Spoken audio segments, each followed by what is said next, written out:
Hi, I'm Tanya Avakian. Hi, I'm Arsema Gorodzadik. I'm Jacob Amaraj. And I'm Braxton Elbers.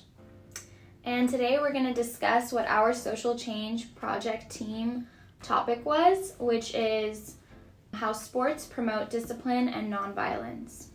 So we decided to interview athletes to determine their perspective on whether they believe sports promotes discipline and nonviolence based on their experience.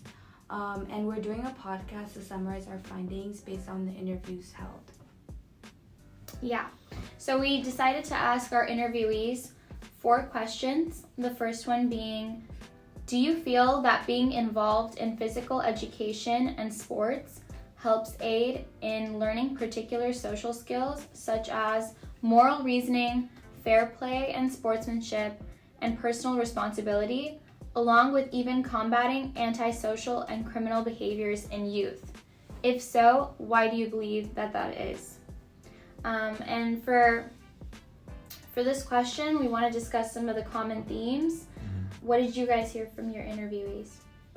Well, from my interviewees, I specifically heard that growing up, it was a huge factor in instilling a moral compass in young and impressionable people. So just as sportsmanship as a whole, learning it at a young age really changed how they looked at life. Yeah, I think also their experiences with sports from starting at a young age helped them develop really strong skills that installed in them in their day-to-day basis, but also the way they interacted with other people, which I thought was really cool and important. Mm-hmm. Okay, that's great. To go more into specifics, the first person that I interviewed did mention that when playing basketball and being surrounded by men who all wanted that same goal but had different ways of approaching it, they made a note that things could get, really chippy on the court. So they felt that being in a sports setting, it really gave that individual the social skills to learn how to deal with many different people and different personalities. One of the other individuals that I interviewed said that sports was just a great way to learn how to work together. So similarly, just working with many different people and having respect for the people that you play the game with. Also, that sportsmanship does help come with having constant practice and being around one another. Mm-hmm. Yeah, so kind of building off of that, I interviewed a football player and a track runner, and they pretty much said that, they agreed because it teaches them at a young age and how to be competitive, but also have sports ethics.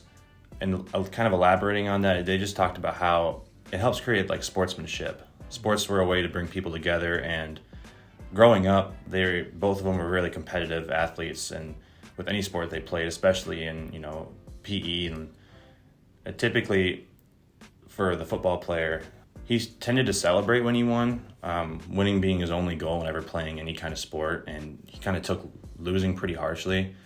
But his teachers in physical education kind of taught him how to handle those situations properly, and probably the biggest lesson that he took away was, at the end of the day, it's all for fun.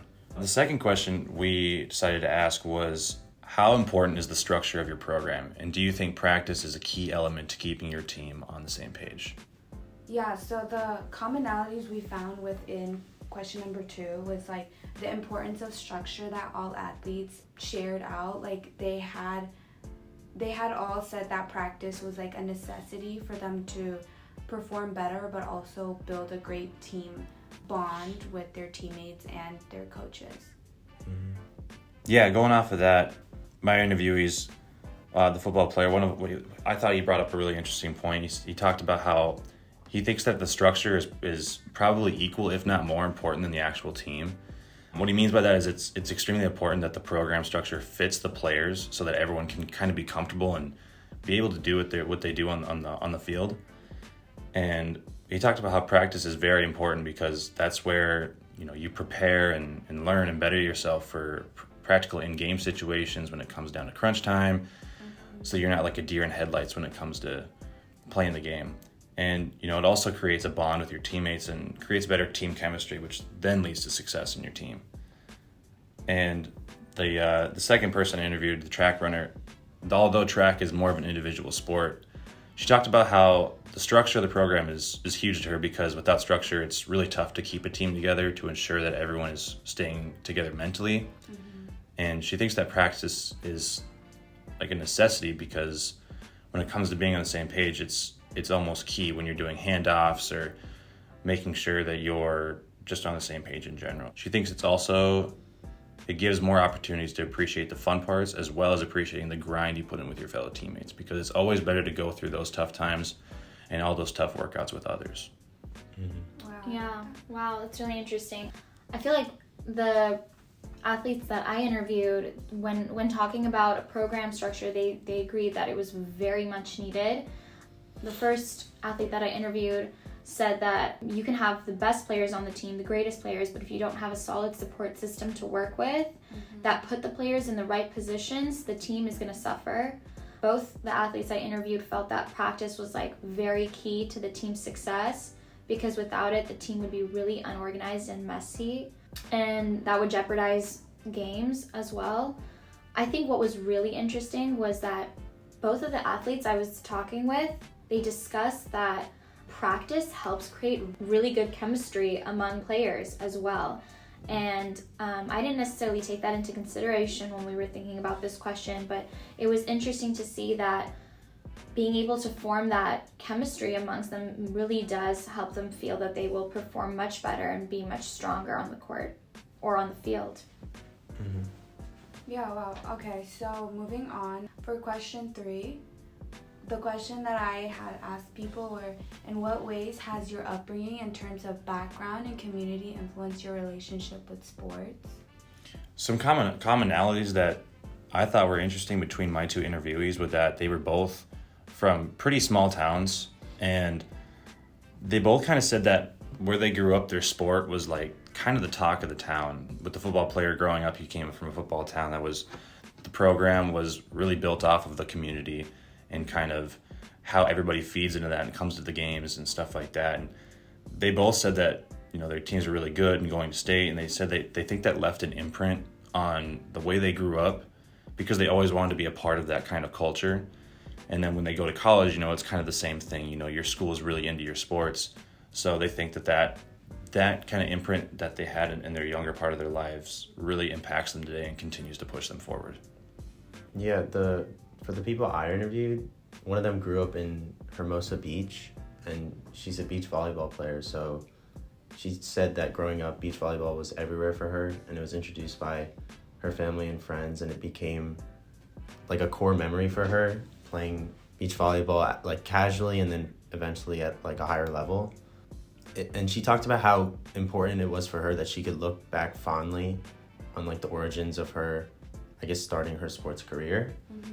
And then my other interviewee, he had a different take, but he said that growing up in like a well-knit and smaller community helped make sports a lot more competitive for him. So he wanted to hone his skills to improve the people that were around him, and just the fact that sports united the community as a whole, it helped him develop both like empathy for other people, abilities like teamwork, and self-worth for himself.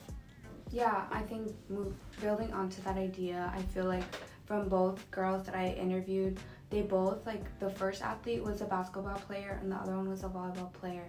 And so they both had a commonality of like having like a strong support system, whether it was from family or friends or coaches. Like it continued to like push them to do better and like strive for the best. Yeah. As well as like a difference that I noticed was how the girl basketball player, growing up, like regardless of the support system she had, there were still like kids her own age that were underestimating her ability or her skills, and like it kind of was like, it just pointed out the negative light in the aspect of like how people can view girls as like not strong enough to be an athlete, which is completely incorrect. And so she explained to me how she used that as like her motivation, not necessarily to prove them wrong, but to just continue to be like the great player that she is without necessarily having to compare herself or prove herself to people, which I thought was like really cool. That's awesome. So for question 4, we spent a while asking the first 3 questions about like internal things about the athletes' lives. So The last question, we looked externally and asked if athletes thought advocating for nonviolence is appropriate within the role of sports. And if they answered yes, we asked them why. And if not, they answered why, that it should remain separate from political or social issues. Some of the common themes that the athletes answered for that question was that they do think that other athletes should advocate for things that they believe in, that it would be unfair to not let athletes talk on political or social issues just because they play a sport, and that when you do have a certain level of fame, that people admire you, they look up to these athletes, and if you could use your platform to talk on political and social issues that you believe in, you should. Mm-hmm. Yeah. When I interviewed the student athletes, they tended to disagree on this issue pretty majorly. The first girl, who's, as I mentioned, a beach volleyball player, she mentioned how sports already take a really big toll on athletes' mental health, and she thought that adding political or social issues, while necessary sometimes, can cause tension and rifts, especially within team sports between players. So she thought that there's room for a platform, but that involving yourself in political or social issues takes away from your main goal, which should be devoted to your team. And then the second response from my second interviewee, who's a soccer player at UMD, he said that it is within the role of sports to advocate externally for issues like nonviolence, because by nature, a lot of sports are violent, and clarifying and having commentary on that is good for impressionable audience, whether it be younger kids or older people. And talking about social issues is never a wrong thing as long as it's sending a positive and useful message. So in conclusion, some of the findings we have from these interviews were that physical education in sports does help aid with the youth honing in their social skills, whether that be personal responsibility, sportsmanship. And they also did note that having a strong structure in your program is very key, along with practice, because it helps to definitely not only better their performance for the games, but also create a better chemistry amongst players. Yeah, so we also concluded that your upbringing and your background with your family is very important, based off of the support system that you have built, because that can make or break someone, because having a support system is so key, and it allows you to feel like you're doing something right, and you still have people to lean on during both the good times and the bad times, as well as just the importance of advocacy and just using your platform to speak up when necessary, and having other athletes speak up encourages other people to speak up as well. And it's just, regardless of your political standpoint, it's just important to just speak your mind and speak your truth, regardless of what others might say or think. Yeah, just living in your truth overall. And so we feel that by asking a couple of these student athletes these simple 4 questions for the interview really does help us gauge a kind of better understanding and formulate what their perspective really is on how sports does help promote nonviolence and discipline. So thank you so much for listening to our podcast. Thank you.